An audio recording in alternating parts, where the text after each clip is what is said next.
Hello বন্ধুরা, কেমন আছো? আশা করি সকলে ভালো আছো।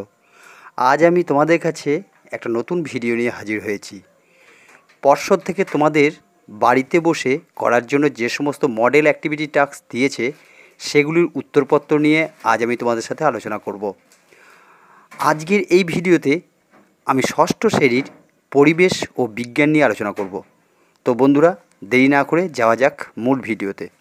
তবে ভিডিও শুরু করার আগে সকলকে বলে রাখি, যারা আমার চ্যানেলে নতুন তারা অবশ্যই চ্যানেলটি সাবস্ক্রাইব করো এবং আমার চ্যানেলে পরবর্তী ভিডিও নোটিফিকেশন যাতে সহজেই পেতে পারো তার জন্য পাশে থাকা বেল আইকনটি প্রেস করতে কিন্তু ভুলো না। তো শুরু করা যাক আজকের ভিডিও। তো বন্ধুরা, তোমরা এখানে দেখতে পাচ্ছ ষষ্ঠ শ্রেণীর পরিবেশ ও বিজ্ঞান বিষয়ের মডেল অ্যাক্টিভিটি টাস্কের প্রথম মডেল অ্যাক্টিভিটি টাস্কের প্রশ্নপত্র। তো এই প্রশ্নপত্রের উত্তরগুলো আমি তোমাদের সাথে আলোচনা করব। তো প্রথম প্রশ্ন আছে, দেখো, ভৌত ও রাসায়নিক পরিবর্তনের তিনটি পার্থক্য লেখো। তো এর উত্তরটা কী হবে সেটা দেখে নেওয়া যাক।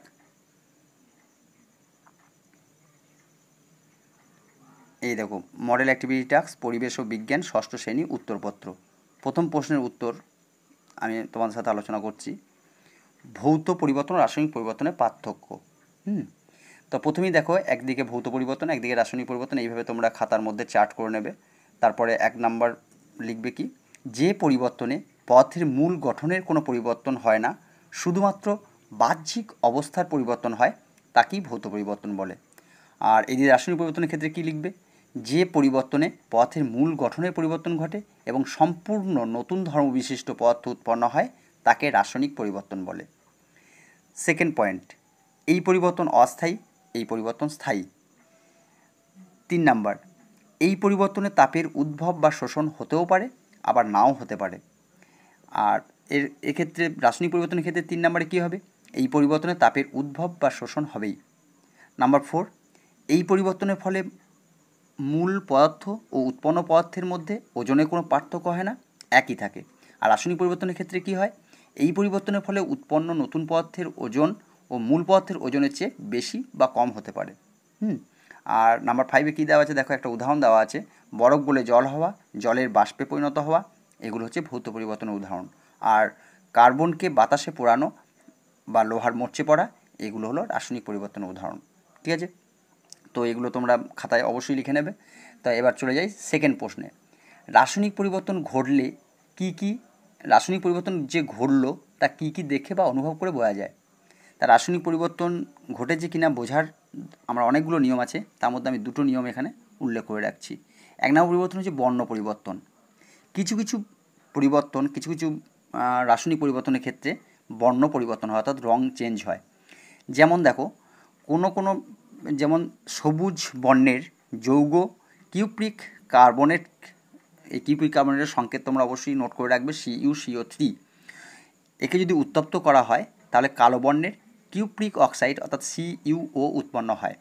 বিক্রিয়ার সমীকরণটা নিচে তোমাদেরকে বলে দিচ্ছি, CuCO3, সেখানে যদি তাপ দেওয়া হয় তাহলে CuO ও CO2 উৎপন্ন হয়। ঠিক আছে, অর্থাৎ কার্বন ডাইঅক্সাইড গ্যাস উৎপন্ন হয়। তো তোমাদেরকে একটা বলে রাখি, তোমাদের কাছে ক্ষমা চেয়ে নিচ্ছি, এখানে হয়তো দেখবে যে তো অনেক জায়গায় স্পেলিং মিস্টেক থাকতে পারে, তো তোমরা সেটা নিজেদের মতো করে সলভ করে নেবে এবং ঠিক উত্তরটাই তোমরা লিখবে। তো 2 নাম্বার দেখো পয়েন্ট, গ্যাস নির্গমন। কিছু কিছু রাসায়নিক পরিবর্তনের ক্ষেত্রে গ্যাস নির্গত হয়, অর্থাৎ বিক্রিয়া হওয়ার সাথে সাথে কিন্তু গ্যাস উৎপন্ন হয়। যেমন দেখো, সোডিয়াম পাইকার্বনেটের জলীয় দ্রবণে লঘু হাইড্রোক্লোরিক অ্যাসিড যোগ করলে বুদবুদ সহকারে বর্ণহীন গন্ধহীন কার্বন ডাইঅক্সাইড গ্যাস নির্গত হয়। বিক্রিয়ার সমীকরণটা দিয়ে দিচ্ছি, NaHCO3 plus HCl is equal to NaCl plus CO2 plus H2O। ঠিক আছে, তো আমরা নেক্সট কোশ্চেনে চলে যাচ্ছি। মৌটুসি কীভাবে পরাগ মিলনে সাহায্য করে, অর্থাৎ মৌটুসির দ্বারা পরাগ মিলন কীভাবে হয় দেখে নাও। মৌটুসি পাখি যখন কলকে ফুলের মধু খায় তখন ওই ফুলের পরাগরেণু মৌটুসি পাখির ঠোঁটে লেগে যায়। পরে মৌটুসি পাখি অন্য কলকে ফুলের মধু খেতে গেলে পাখির ঠোঁটে লেগে থাকা পরাগরেণু ওই ফুলের গর্ভমুণ্ডে পড়ে এবং পরাগমিলন ঘটে। এইভাবেই মৌটুসি পাখির সাহায্যে পরাগমিলন ঘটে। তোমরা এটা বুঝতে পারলে। এবার 4 নম্বর প্রশ্নে যাই। দই পাতার জন্য যে পদ্ধতি অনুসরণ করা হয়, অর্থাৎ দই পাতার জন্য কী কী পদ্ধতি অনুসরণ করা হয় তা একটা দেখাতে বলেছে রেখাচিত্রের মাধ্যমে। রেখাচিত্রটা আমি এখানে যদিও দেখাইনি, তবু আমি উত্তরটা একটু পরিষ্কার করে বলে দিচ্ছি, সেটা ভালো করে নোট করে নাও। তারপর তোমরা পরপর ধাপে ধাপে রেখাচিত্রের মাধ্যমে দেখাবে। 1 নম্বর, পরিষ্কার বাটিতে অল্প দই বা সাজা দিতে হবে। 2 নম্বর,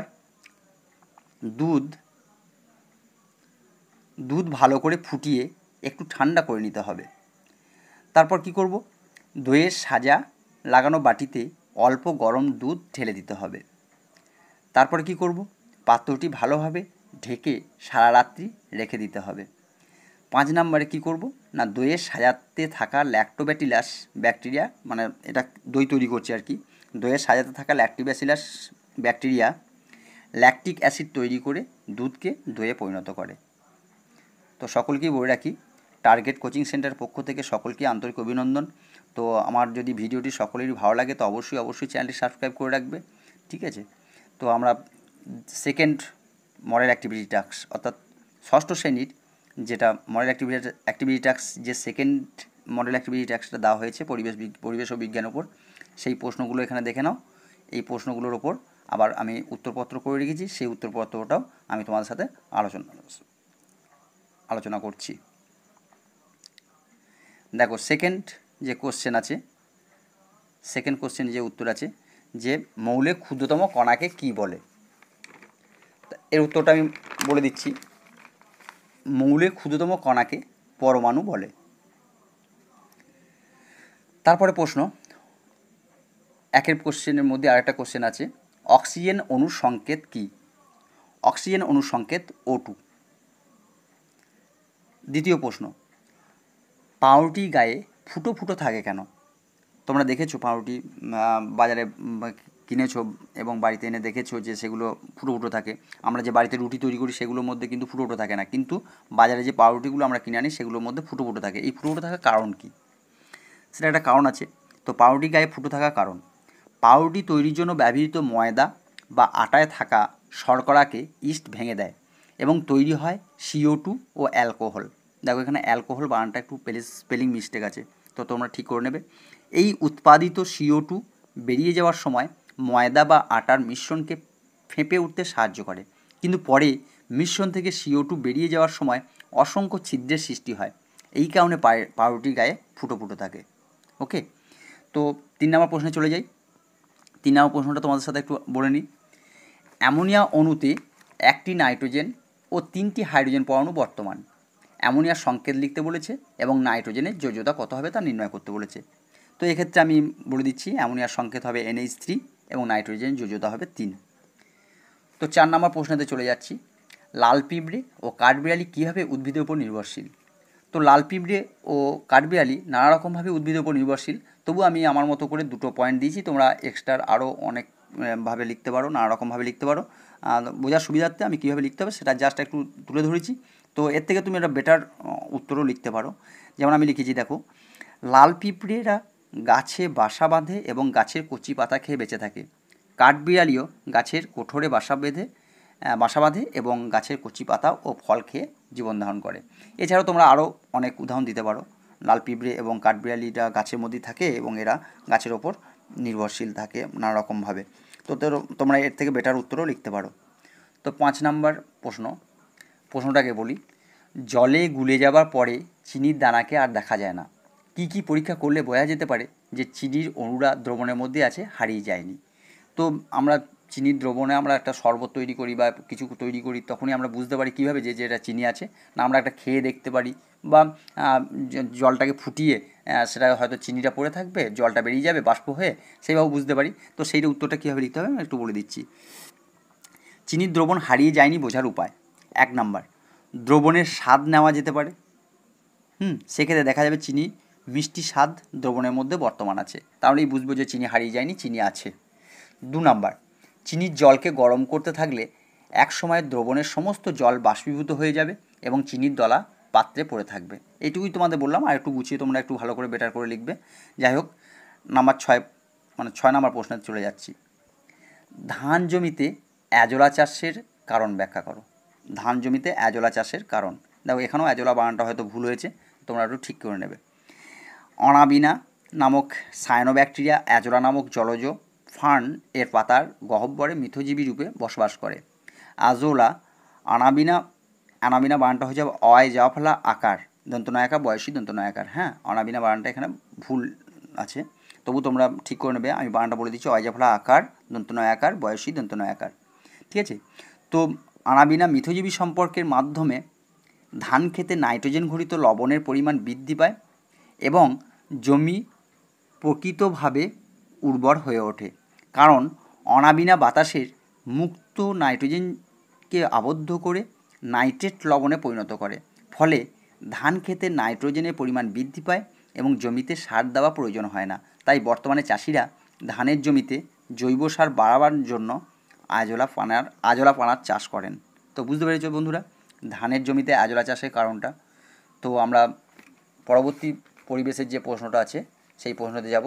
পরবর্তী মডেল অ্যাক্টিভিটি টাস্ক, দেখো এখানে 3টে মডেল অ্যাক্টিভিটি টাস্ক পর্ষদ তোমাদেরকে দিয়েছে। তো দুটো সমস্যার সমাধান হয়ে গেছে, এবার আমরা চলে যাব মডেল অ্যাক্টিভিটি টাস্ক 3।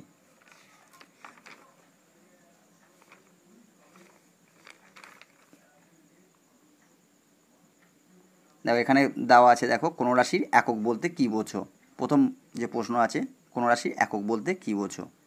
তো আবার বলছি বন্ধুরা, যদি আমার ভিডিওটি ভালো লাগে অবশ্যই সাবস্ক্রাইব করবে এবং যদি ভিডিওটা কেমন লাগলো সেটাও কমেন্ট বক্সে অবশ্যই কমেন্ট করে জানাবে।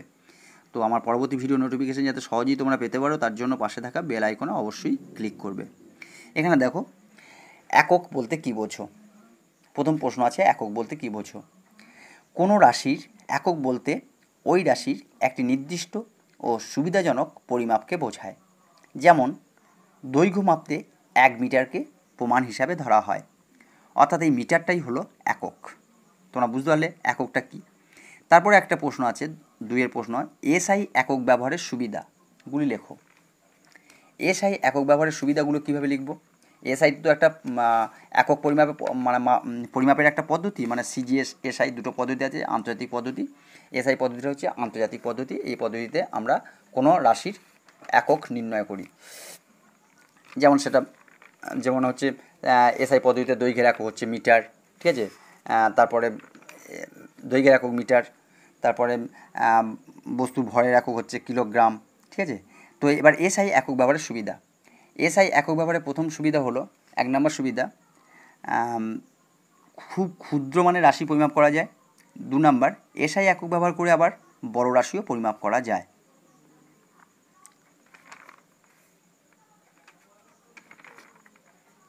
তারপরে নেক্সট প্রশ্ন, তুলাযন্ত্র ও মাপনী চোঙের সাহায্যে একটা পাথরখণ্ডের ঘনত্ব কীভাবে নির্ণয় করা হয়। তো পাথরখণ্ডের তুলাযন্ত্র ও পাথরখণ্ডের সাহায্যে তুলাযন্ত্র এবং মাপনী চোঙের সাহায্যে আমরা একটা পাথরখণ্ডের ঘনত্ব নির্ণয় করব। এবার তা প্রথমে কী করব, প্রথমে একটি তুলাযন্ত্র, একটি মাপনী চোঙ নিতে হবে। তারপর তুলাযন্ত্রের সাহায্যে পাথরের ভর মেপে নিতে হবে। অন্যদিকে মাপনী চোঙটি জল ভর্তি করে চোঙের পাট নিয়ে রাখতে হবে। তারপর জল ভর্তি চোঙের ভিতর পাথরটি ফেলে দেওয়ার পর পুনরায় চোঙের পাট নিতে হবে। এইভাবে দুবার পাট নেব। একবার কি জল ভর্তি শুধুমাত্র চোঙটার পাট নেব, আর একবার কী পাট নেব না চোঙের ভিতর সেই পাথরখণ্ডটি ফেলে দিয়ে তারপরে সেই চোঙটির পাট নেব। এই দুটো পাঠের যে পার্থক্য সেটাই হচ্ছে পাথরের আয়তন। তাহলে পাথরের আয়তন সমান কী হলো না, ওই যে জল ভর্তি শুধুমাত্র চোঙের যে আয়তনটা আর পাথর সহ চোঙের যে আয়তন, সেই আয়তন দুটোর পার্থক্যই হচ্ছে পাথরের আয়তন। তাহলে পাথরের আয়তন বেড়ে যাবে। আর পাথরের ঘনত্ব, আমরা কোনো বস্তুর ঘনত্ব সমান কি, বস্তুর ভর বাই বস্তুর আয়তন। তাহলে এখানে পাথরের ঘনত্ব কী হবে, পাথরের ঘনত্ব ইজ ইকুয়াল টু পাথরের ভর বাই পাথরের আয়তন। ঠিক আছে, এইভাবে একটি পাথরের ঘনত্ব নির্ণয় করা যায়। এবার তারপরে বলেছে, দেখো একটি লোহার বলের ব্যাসের দৈর্ঘ্য 10 সেমি, তাহলে উপরিতলের ক্ষেত্রফল কীভাবে নির্ণয় করা হয়। উপরিতলের ক্ষেত্রফল কত।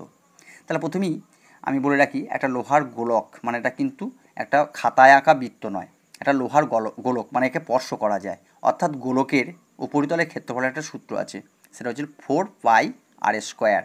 4 পাই আর স্কোয়ার। আর পায়ের মানটা তোমাদেরকে একটু বলে রাখি, পায়ের মানটা হচ্ছে 3.14 প্রায়, 3.14 একক প্রায়, ঠিক আছে। তো এখানে দেখো 3.14 সেমি আর কি, 3.14 সেমি প্রায়। তো এখানে প্রথমেই লোহার বলের ব্যাসের দৈর্ঘ্য সমান 10 সেমি, ব্যাসার্ধ দৈর্ঘ্য সমান 5 সেমি বার করে নিলাম। ব্যাসার্ধ কীভাবে হয় জানো তোমরা, যে ব্যাসের অর্ধেক হচ্ছে ব্যাসার্ধ, তাহলে ব্যাসার্ধ দৈর্ঘ্য সমান 5 সেমি। তাহলে লোহার বলের উপরতলের ক্ষেত্রফল কত হবে, 4 × 5 × 5 × 5 অর্থাৎ 4 পাই আর স্কোয়ার ইজ ইকুয়াল টু 4 × 3.14 মানে অর্থাৎ পায়ের মানটা বসালাম 3.14 ইন্টু 5 5 5 × 5 মানে হচ্ছে 25 বর্গ সমান হচ্ছে 4 × 3.14 ইন্টু 25 বর্গ সেমি ইজ ইকুয়াল টু 314 বর্গ সেমি। ক্লিয়ার? তো লোহার বলের উপরিতলের ক্ষেত্রফল ইজ ইকুয়াল টু 314 বর্গ সেমি। এবার গড় সৌরদিনকে সেকেন্ডে প্রকাশ কীভাবে করা হয়, গড় সৌরদিনকে সেকেন্ডে প্রকাশ, গড় সৌরদিন সমান 24 ঘন্টা সমান 24 × 60 মিনিট সমান 24 × 60 × 60 সেকেন্ড সমান হচ্ছে 86,400 সেকেন্ড, অর্থাৎ এক গড় সৌরদিন সমান হচ্ছে 86,400।